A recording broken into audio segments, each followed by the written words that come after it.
दोस्तों, भारत की आजादी के बाद अब तक अपने जिस बेशकीमती चीज को हमें खोने का सबसे ज्यादा दुख है वह है ब्रिटेन के पास रखा हुआ हमारा कोहिनूर हीरा, जिसे वहां की क्वीन अब तक अपने ताज की शान बनाए हुए थी। लेकिन ब्रिटेन की महारानी एलिजाबेथ द्वितीय के निधन के बाद ही कोहिनूर हीरा एक बार फिर से चर्चा में आ गया है। लोगों के मन में इस बेशकीमती हीरे को लेकर कई तरह के सवाल उठने लगे हैं। महारानी के मुकुट पर सजा यह हीरा आखिर कैसे भारत से ब्रिटेन पहुंचा? क्या है इसके पीछे की दिलचस्प कहानी? ब्रिटेन की महारानी एलिजाबेथ के निधन के बाद अब कोहिनूर किसे मिलेगा? क्या कोहिनूर भारत के पास वापस आने वाला है? दोस्तों, अगर आप भी इन सभी सवालों का जवाब जानना चाहते हैं और अपने नॉलेज को बढ़ाना चाहते हैं तो बने रहिए आज की हमारी वीडियो के साथ अंत तक। दोस्तों, कोहिनूर हीरा, इसकी कहानी उतनी ही ज्यादा दिलचस्प है जितना कि यह हीरा। इसकी शुरुआत होती है भारत से, जहां सबसे पहले यह पाया गया था। कोहिनूर हीरा लगभग 800 साल पहले भारत के आंध्र प्रदेश राज्य के गुंटूर जिले में स्थित गोलकुंडा के खदानों में मिला था।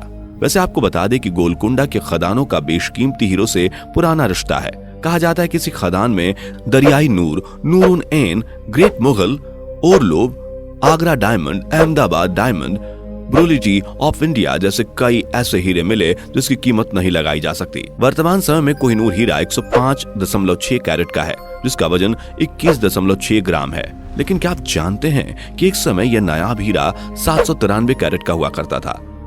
लेकिन चमकीला बनाने के उद्देश्य से कई बार इसकी काट छांट की गई, जिसने इसे छोटा बना दिया। इसके बावजूद भी यह आज भी बहुत ज्यादा बेशकीमती है। आपकी जानकारी के लिए बता दें कि इस बेशकीमती हीरे को पूरे इतिहास से वर्तमान तक कभी बेचा या खरीदा नहीं गया है। इसे या तो एक राजा से दूसरे राजा ने जीता है या फिर इनाम में दिया है। कोहिनूर के इतिहास को देखा जाए तो इस बेशकीमती हीरे की वजह से कई राजाओं की सल्तनत तहस नहस हो गई। इस हीरे की चमक के आगे कितने ही राजाओं ने अपनी जान गंवाई।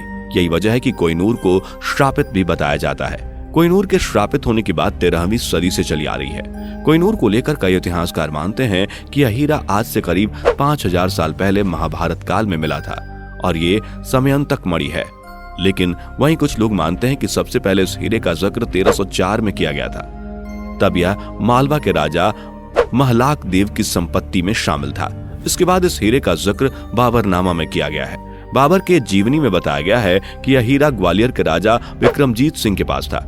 उन्होंने पानीपत के युद्ध के दौरान इसे अपनी सारी संपत्ति के साथ आगरा के किले में रखवा दी थी, जिसके बाद बाबर ने युद्ध जीतने के बाद उस किले पर अपना कब्जा जमा लिया और 793 कैरेट का यह हीरा भी उसका हो गया। उस वक्त इस बेशकीमती हीरे का नाम बाबर हीरा रखा गया।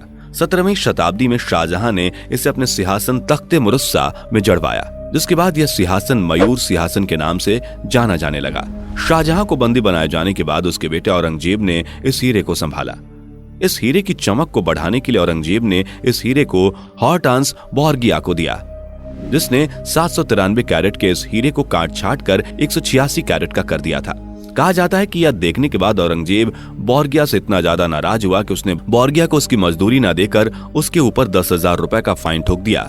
लेकिन जो भी हो, 186 कैरेट का यह हीरा अभी भी नायाब और बेशकीमती था, जिसने अगले कई सालों तक मुगलों की शान और शौकत को बढ़ाया। मुगलों के पास से इस नायाब हीरे को ईरानी शासक ने लूटा था। साल 1739 में ईरान के शासक नादिर शाह ने दिल्ली पर आक्रमण किया था।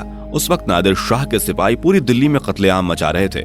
इसे रोकने के लिए तत्कालीन मुगल सुल्तान मोहम्मद शाह ने नादिर शाह को कई जवाहरात भेंट किए और इन्हीं में से एक था 186 कैरेट का यह बेशकीमती हीरा, जिसे नादिर शाह अपने साथ ईरान ले गया और नादिर शाह ने इस हीरे का नाम कोहिनूर रखा, जिसका मतलब रोशन का पहाड़ है।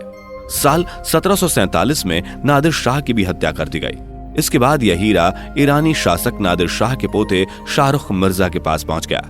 जब यह हीरा शाहरुख मिर्जा के पास था तब उनकी उम्र केवल 14 साल की थी। उस वक्त नादिर शाह के सेनापति अहमद शाह अब्दाली ने शाहरुख मिर्जा की काफी मदद की थी, जिससे खुश होकर शाहरुख ने उन्हें यह कोहिनूर हीरा तोहफे के तौर पे सौंप दिया। सेनापति अहमद शाह अब्दाली इस हीरे को लेकर अफगानिस्तान तक पहुंच गए, जिसके बाद यह काफी सालों तक अब्दाली के वंशजों के पास रहा। जब अफगानिस्तान पर रशियन एम्पायर का हमला हुआ तब अब्दाली का वंशज शुजा शाह इस युद्ध में हार गया और हीरे को लेकर लाहौर भाग गया। उस वक्त वहां पंजाब के सिख महाराजा रणजीत सिंह का शासन था। साल 1813 में महाराजा रणजीत सिंह ने इस हीरे को शुजा शाह से हासिल कर लिया और बदले में उसे 1,25,000 रुपए भेंट के तौर पर दिए। इसके बाद से यह हीरा भारत में ही रहा। महाराजा रणजीत सिंह इसे अपने ताज में पहना करते थे। रणजीत सिंह ने अपनी मौत के वक्त इस हीरे को पुरी के जगन्नाथ मंदिर में दान करने की बात कही थी, लेकिन उनके मरने के बाद उनके कोषाध्यक्ष यानी फाइनेंसर बेली राम ने इस बेशकीमती हीरे को मंदिर में दान देने से मना कर दिया। रणजीत सिंह के बड़े बेटे खड़क सिंह और उनके प्रधानमंत्री भी इस हीरे को दान करना नहीं चाहते थे, क्योंकि उनका मानना था कि यह हीरा राजा का नहीं बल्कि पंजाब की जनता का है, इसलिए इस हीरे को पंजाब से बाहर नहीं भेजना चाहिए। रणजीत सिंह के मरने के बाद सिख साम्राज्य अस्त व्यस्त हो गया। खड़क सिंह के राजा बनने के बाद उनके प्रधानमंत्री ने ही उन्हें गद्दी से उतारकर कैद खाने में डाल दिया। जिसके बाद रणजीत सिंह के भाई शेर सिंह राजा बने, तब कोहिनूर हीरा उन्हें मिल गया। बाद में राजा शेर सिंह को भी तख्ता पलट की वजह से मार दिया गया और अंत में रणजीत सिंह के सबसे छोटे बेटे दिलीप सिंह को राजा बनाया गया। उस वक्त दिलीप सिंह की उम्र महज 5 वर्ष थी और इस तरह राजा बनने के बाद यह हीरा साल 1839 में दिलीप सिंह को मिल गया। 29 मार्च साल 1849 को ब्रिटिश ईस्ट इंडिया कंपनी ने पंजाब पर कब्जा कर लिया। इस कब्जे के साथ ही सिख साम्राज्य पर न सिर्फ ईस्ट इंडिया कंपनी का प्रभुत्व हो गया, बल्कि दुनिया का सबसे मशहूर हीरा कोहिनूर भी अंग्रेजों को मिल गया। ईस्ट इंडिया कंपनी ने इस हीरे को लंदन भेज दिया। कहा जाता है कि जिस शिप से हीरे को लंदन भेजा जा रहा था, उस वक्त उस शिप में महामारी फैल गई। जैसे तैसे ये शिप लंदन पहुंचा। बताया जाता है कि यह हीरा इतना ज्यादा श्रापित था कि जिस दिन यह लंदन पहुंचा उस दिन क्वीन विक्टोरिया पर हमला हो गया। ब्रिटिश प्रधानमंत्री घोड़े से गिर गए और फिर वही घोड़ा उन पर चढ़ गया, जिससे उनकी मौत हो गई। साल 1850 में इस हीरे को बकिंघम पैलेस में महारानी विक्टोरिया के सामने पेश किया गया, जिसके बाद हीरे की चमक को और अधिक बढ़ाने के लिए मशहूर डच फर्म कोस्टा ने इसे 38 दिनों तक शेप दिया। शेप मिलने के बाद यह हीरा 105.6 कैरेट का रह गया। इस बीच 5 वर्ष के दिलीप सिंह को भी पंजाब से ब्रिटेन लाया गया। कहा जाता है कि दिलीप सिंह महारानी विक्टोरिया के काफी दुलारे थे। इतिहासकार कहते हैं कि जब दिलीप सिंह महारानी विक्टोरिया के साथ थे, उसी समय उन्होंने यह हीरा उपहार के तौर पर उन्हें भेंट कर दिया था, जिसके बाद यह हीरा रानी के ताज का हिस्सा बन गया। क्वीन विक्टोरिया के बाद क्वीन अलेक्जेंडर ने इसे पहना और फिर क्वीन मैरी के ताज पर शोभित हुआ। इस तरह यह हीरा ब्रिटेन की शान और शौकत को बढ़ाता रहा। दोस्तों, इस वक्त भी यह कोहिनूर हीरा ब्रिटेन के राज परिवार के पास है। भारत ने आजाद होने के बाद साल 1953 में कोहिनूर हीरे को वापस करने की मांग रखी थी, जिसे इंग्लैंड ने खारिज कर दिया था। भारत सरकार ने अपनी अगली कोशिश जारी रखी, लेकिन ब्रिटेन इस पर दलील देता रहा कि भारत के पास कोहिनूर वापस मांगने का कोई कानूनी आधार नहीं है, क्योंकि समकालीन पंजाब के 13 साल के राजा दिलीप सिंह ने ब्रिटिश ईस्ट इंडिया कंपनी को यह हीरा तोहफे में दिया था। भारत के अलावा साल 1976 में पाकिस्तान के प्रधानमंत्री जुल्फिकार अली भुट्टो ने भी ब्रिटेन से कोहिनूर हीरा मांगने की कोशिश की थी, लेकिन ब्रिटेन ने उन्हें भी मना कर दिया था, क्योंकि ब्रिटेन इस हीरे को कभी भी लौटाना नहीं चाहता किसी भी देश को।